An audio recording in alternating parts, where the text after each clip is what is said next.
Bienvenue, hello and welcome. I have the video for this week, and this week we are looking at Thomas Mann's Lotte in Weimar. Mais before we start, remember there is a shop which has a whole lot of our books, writing services, and at the moment our submissions are open. So if you would like to see any of those things, go across to our website. It is all there. There is also a Redbubble shop. There is a link in our website to our Redbubble shop where there are over 100 designs. And we all know that Christmas is coming. So if you want to support us, that is how you support us. Mais if you do not wish to spend money, comment, share, like, and subscribe. They are always that you can support us, that do not cost you a cent. So, with that out of the way, I think I've done that nearly as fast as Her Infernal Majesty does that. I must be excited to talk about the book, or I just want to get out of this costume. I do not quite know. Anyway, our book this week is Thomas Mann's Lotte in Weimar. I thought that I would do this book because her ladyship had just done a redo of her Wörter video, and this Lotte in Weimar is Wörter's Lotte or Goethe's Lotte. Lotte Kessner, Lotte, the Lotte who he met and was friends with, who became the model for Lotte in the novel, or novella, really a novella, of Wörter. So, this book, what is this book about exactly? Well, Lotte Kessner, Charlotte Kessner, travels to Weimar, ostensibly to visit her sister 44 years after the publication and the friendship with Goethe and the publication of Wörter. She is also, as much as she wishes to see her sister, who she has not seen in some time, she has got her younger daughter with her, who is also called Charlotte, but we see her for like 5 minutes, so don't worry. She also wishes to see, this is a pretext, her visit to her sister, in some ways, to see her old friend Goethe, who she has not seen for 44 years, although there has been a correspondence between her family and him. He is godfather to several of her children, but she has not actually seen him in 44 years. She is a widow, he is a widower, and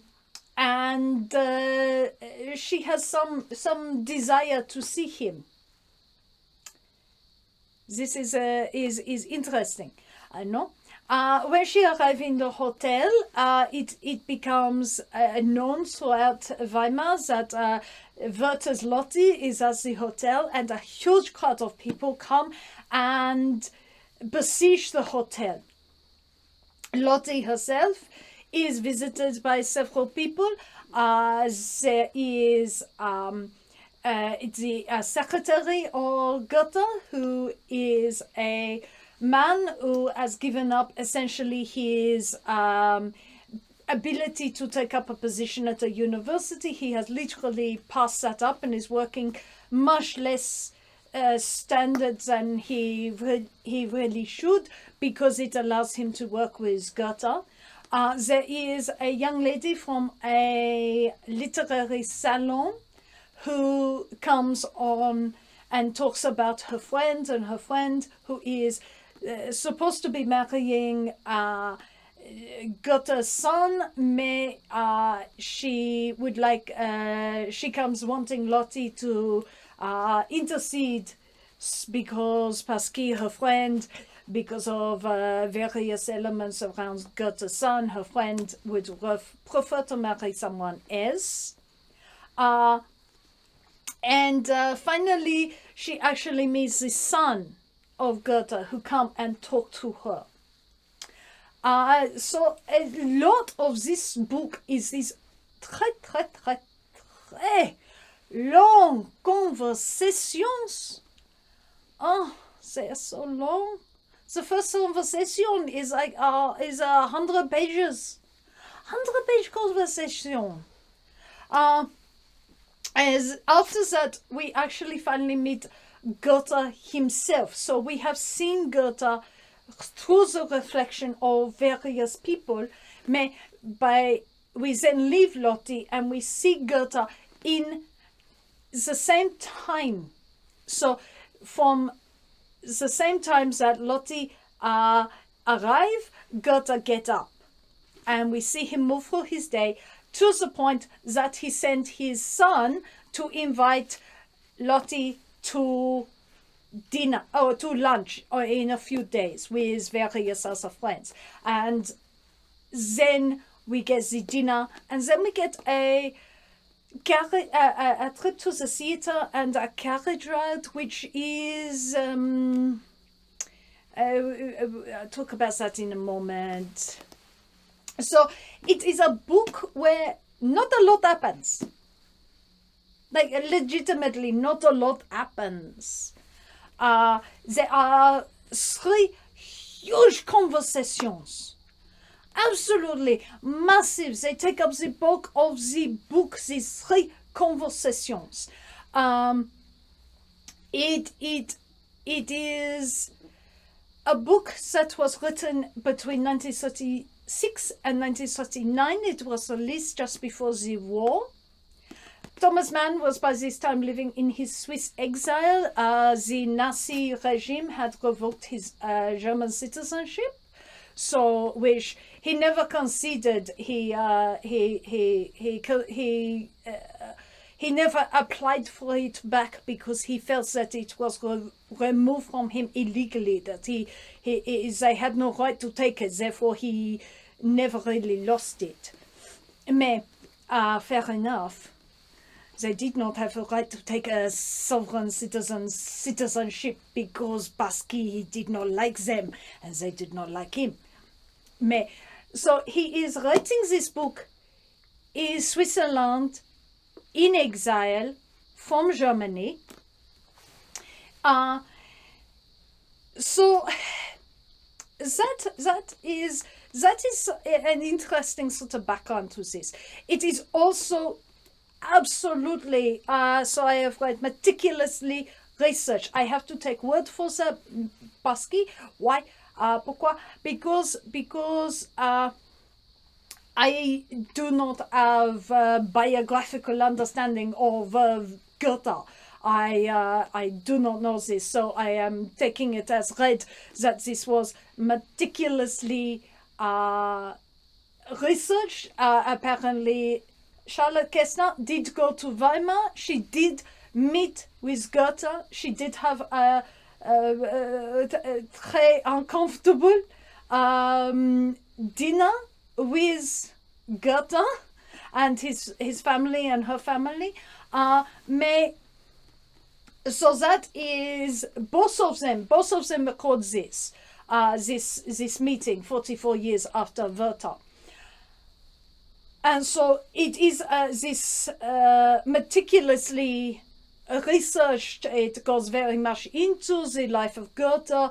It is very in-depth. It took 3 years to write, so obviously this has had significant attention played to it.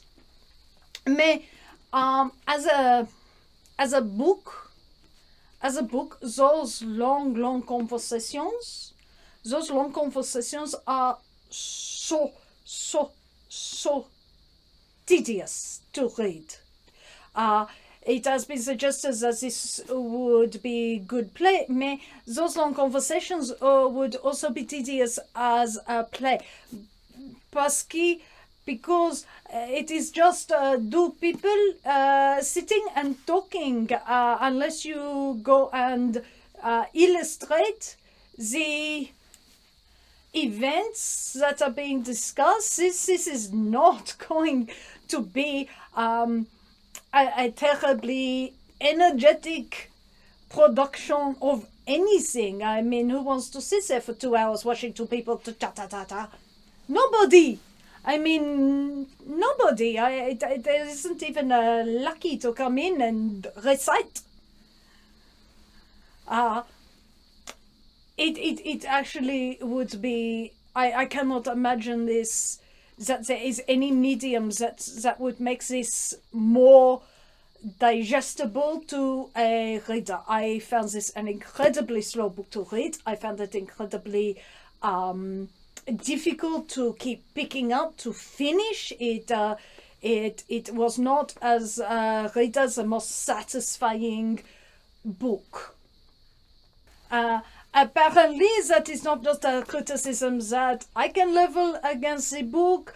It is apparently a book that has fallen very much out of favor with an English-speaking audience outside of the academic realm.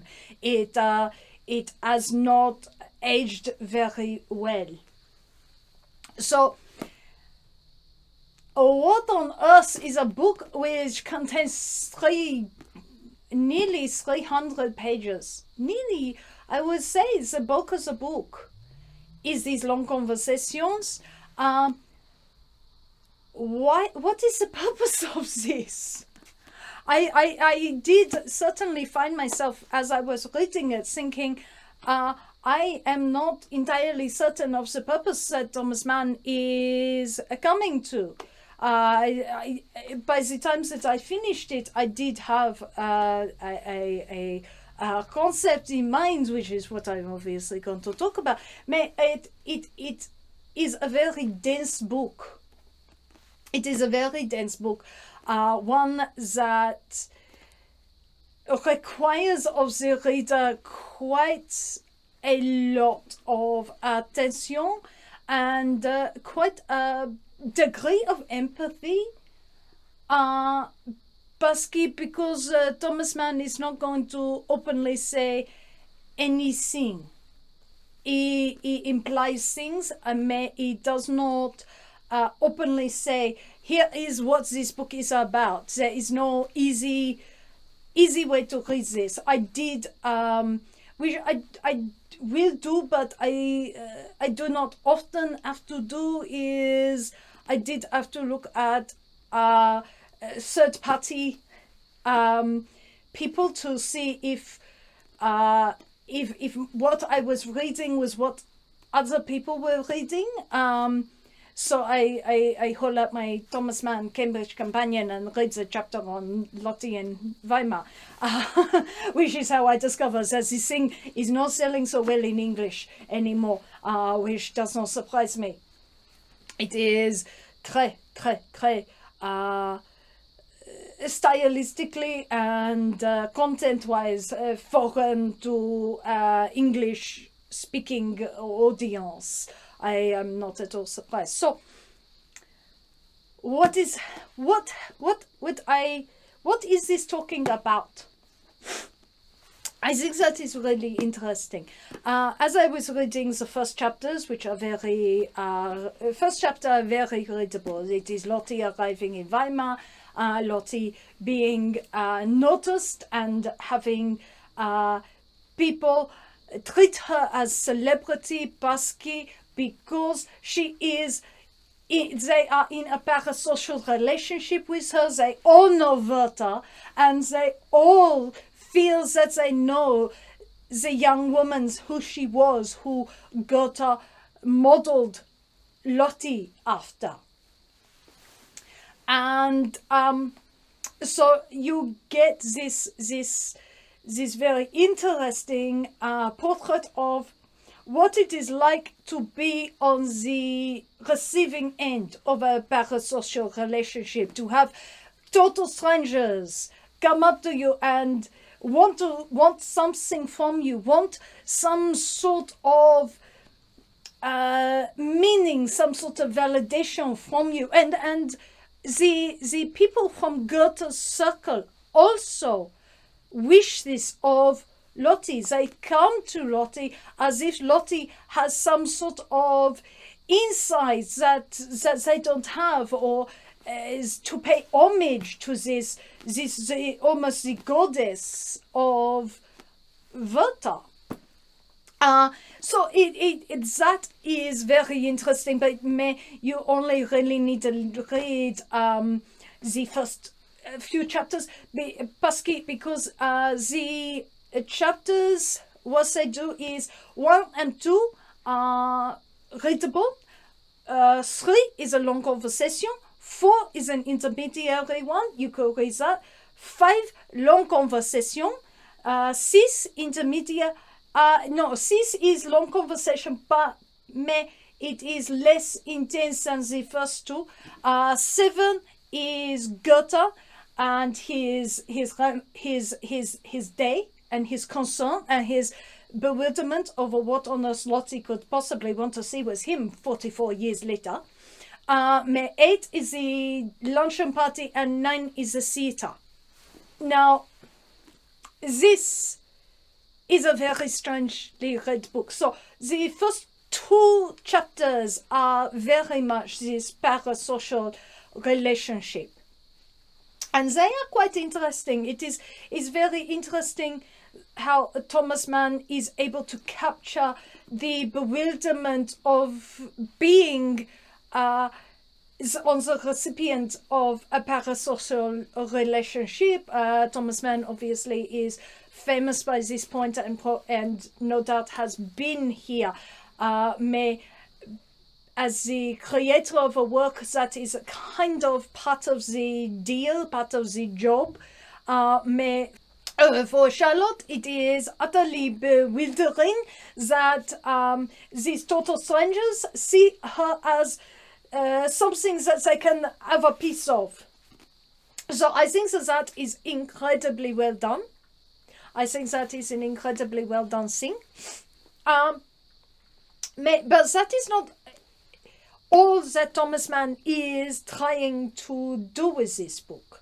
Thomas Mann is most importantly creating a portrait of Goethe, and he is building up this portrait of Goethe from people further away to getting closer and closer and closer to Goethe until you finally see Goethe. And the man that Thomas Mann is building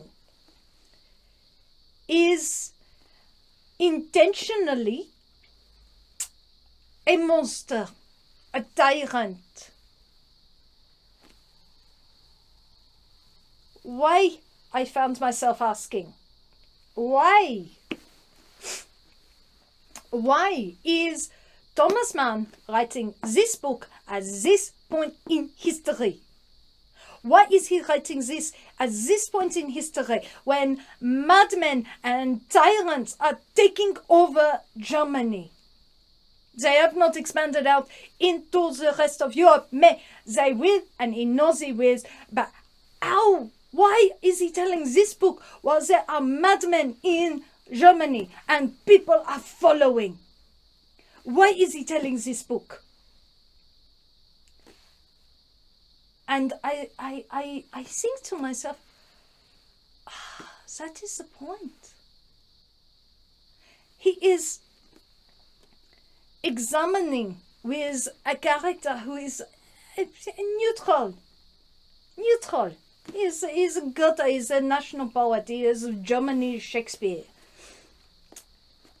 He is examining with this essentially harmless character.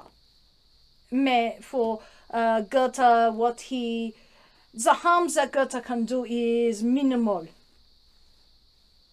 The harm that people can allow Goethe to do to them is minimal. A spoiled career, a good may not necessarily the best, the desired marriage. A devotion to a parent or parents, and a sensitivity on the unmarried status of one's parents for a long time. These are harms to these individuals, the sacrifice of one's life to the whims of somebody who is revered and seen as powerful and whom one does not wish to cross.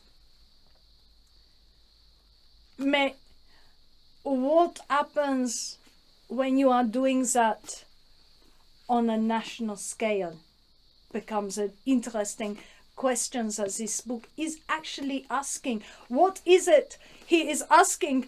And we now know that this is not a trait unique to the German people. This unfortunately is a trait that humanity will fall into over and over and over again, as we see in the modern world. Why are people falling under the influence of a powerful charisma? Why are people unwilling to say no to such a charisma? Why are people unwilling to challenge this? Goethe has literally no power if these people wish to unburden themselves of his ego. No power. He cannot harm them. Not really. Mais they sublimate themselves to his will. And I think that is in an historic sense what Thomas Mann is trying to say with this. I think that is what he is trying to say. But he is also saying something else. For as important as the political element is, and this book, the words of Goethe in this book were quoted at the trials of Nuremberg. So Thomas Mann putting words into Goethe's mouth were mistaken for Goethe and quoted at the trial of Nuremberg. These words about the willingness of the German people to sublimate themselves to a charismatic leader were used as explanation. Thomas Mann's words, not Goethe. Goethe did not say this.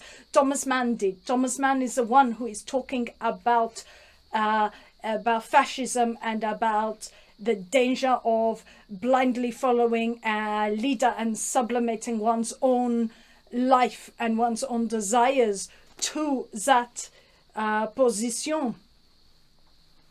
So historically, that was what is about with this. Mais what else? What is my response that is not coming from the third party person, because that is very explicitly the themes of this story.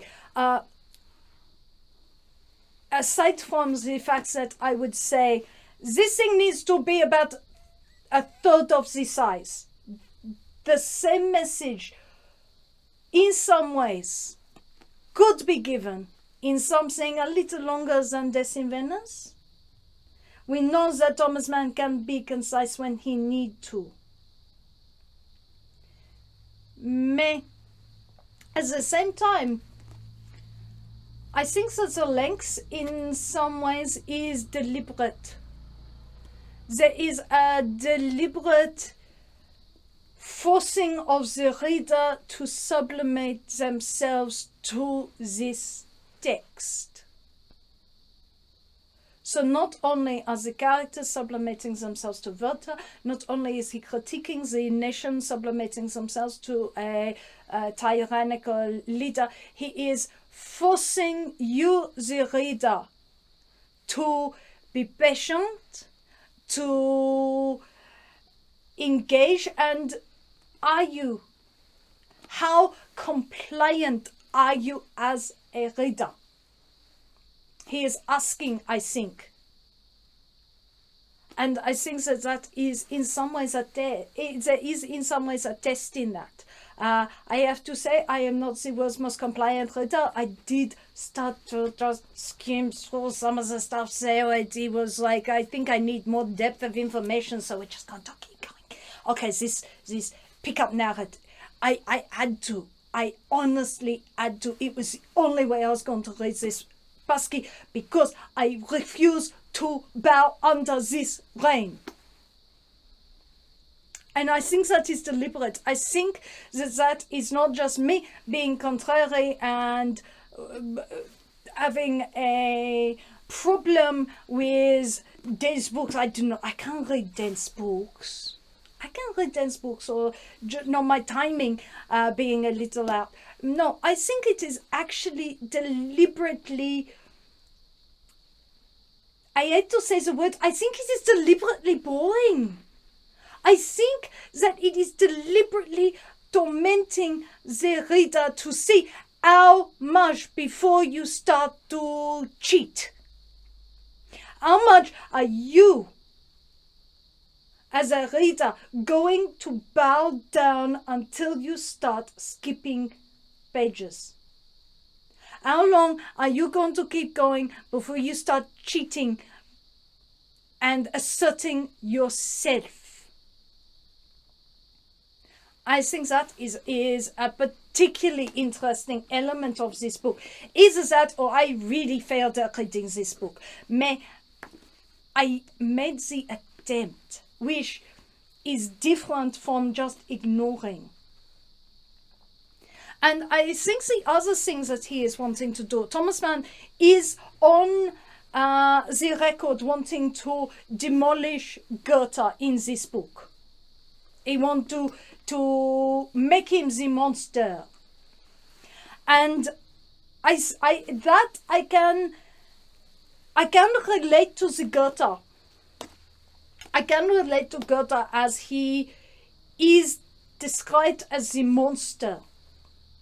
Mais part of the reason Thomas Mann wished to do this is because he wanted to examine the contradiction between the great humanism of Goethe's writing and the apparent coldness of Goethe as a human being. His disregard for convention, which causes harm, his disregard for individuals, his ability to create a relationship and then abandon it with pretty much indifference, which is exactly what Charlotte experienced. Charlotte and her husband had experienced being caught in a relationship and then more or less abandoned, which is part of the reason Charlotte wishes to visit Goethe. She wants to know, what was the purpose of that? Were we being just used for photo? And I would say that the answer was, yes, you were raw material to the literary mind.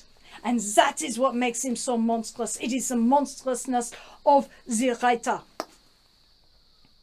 This is a monstrousness that Thomas Mann would recognize. This is a monstrousness that, as a writer, I recognize. The ability to have the engage with cognitive empathy and not affective empathy. The ability to relate to the world and understand it and see the strings and decide they are not for me. And I really don't care what the consequences of this is. I see how this works. And you know what? That one's stupid, I'm not doing that. No.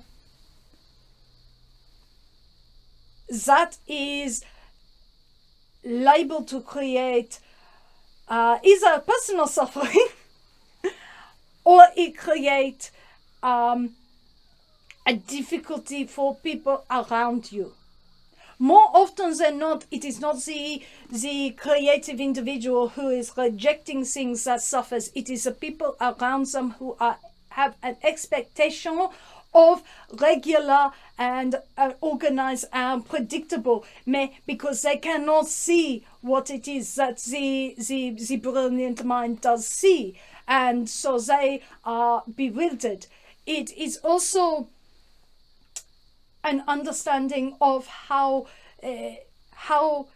the extraordinary level of freedom that Goethe is given, that is enabled by everyone around him, because he is a genius. And the sacrifice that these people are willing to make for his genius and his entire disregard, non-attention to, and actual irkingness of their obsequiousness. He has a secretary whom he finds incredibly annoying because he will not give an opinion that is in discord with Goethe's own opinion. There is nothing to do with that. Is Goethe himself becoming stale as a writer, and is he seeing this and being eclipsed by younger writers more in tune with the age, the post-Napoleonic age, because he is surrounded by people who are, oh, you are a genius, you are wonderful, you can do nothing wrong. I think in this we see why a writer, and I do think a writer in particular, actors going all full method can go a little bit peculiar, but they have to be a lot more collaborative than writers. I think a director certainly can become this. But the solitude of the writer does allow them, if they are not challenged, if they are surrounded by people who would enable the coldness to develop, because they never once say, hey, that is not a right way to treat a person. That is not the right way to treat a person. You need to apologize for that. I do not. Without boundaries, you create monsters. With people who are, oh, you are so famous, you are so wonderful, I will do anything for you. And that is how you get the writers with the scandals. If all of you are wondering, how do these writers become such terrible people? It is because nobody said no. It is because people are, oh, you are the famous writer, I am going to treat you, and you already have a person who is deeply susceptible to turning off their effective empathy, who can turn it on as cognitive empathy only. Such a thing is unbelievably dangerous. This is why when I write, I have guardrails around what I can use as a writer. This is why Hatta is madly looking for comedians and satirists. Pourquoi? Because we cannot dare actually use real life human beings whom we know. It will completely destroy any sort of relationship. It will create a monstrous mess that will ruin relationship.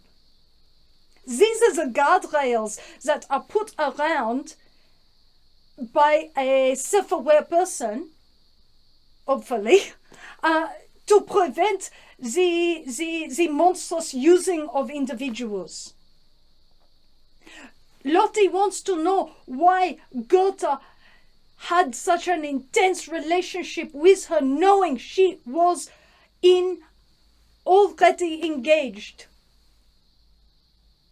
And I would say because he did not actually want her. He wanted the experience of an unrequited, frustrated love affair. And he chose for this a man and a woman whose station was appropriate, but slightly beneath his. So it would not be scandalous, but they are not of his station, therefore they are to a certain degree disposable. These are not people who one needs to maintain a connection with. Why? Because they are not that important. He can afford burn those bridges. He needs to know what it is like to kiss someone who is not going to be happy about that, who is going to react with a frontal donor. Why? Because he needs that to feed his book, to feed his writing. He is in this, the magpie, gathering information, gathering elements, gathering the shiny things that he can then turn into his art. And that is what makes him such a monster for this book. And if you are a writer, as Thomas Mann is a writer, as I am a writer, you realize, yes, I recognize the ability to become the monster. I recognize that this is a dark side of being the writer. Yes, I can tell this story, I can move people to tears. I can make people laugh. But I am not making myself feel those things, because I am performing an intellectual act. I am using cognitive empathy to provoke something in you that I do not feel and have no need to feel. And I think that this is why it is so different from, say, method acting, because in acting one has the cathartic, and one is using things for the sake of creating emotion. As a writer, I am not creating emotion in me. I am creating emotion in you. And that is why a writer needs really to be very careful. Needs to be very careful. Lotte has had 44 years of wondering, why was I treated to this friendship and then more or less discarded? Goethe, 44 years later, if this was the great love of his life, has a very odd way of showing this great love. Anything, once she turned up. They are both free, they are both widowers and widow, mais it is like, I used this, why are you back? I used you. I used you up. I have no further use for you. What can I possibly do with you? It is cruel, it is callous. He is using up people around him in a cruelly callous way. He is ignorant and willfully ignorant of the sacrifices that they are making for his sake. So yes, this is the portrait of a monster, but not the monsters that you expect to see. So, is this book worth it?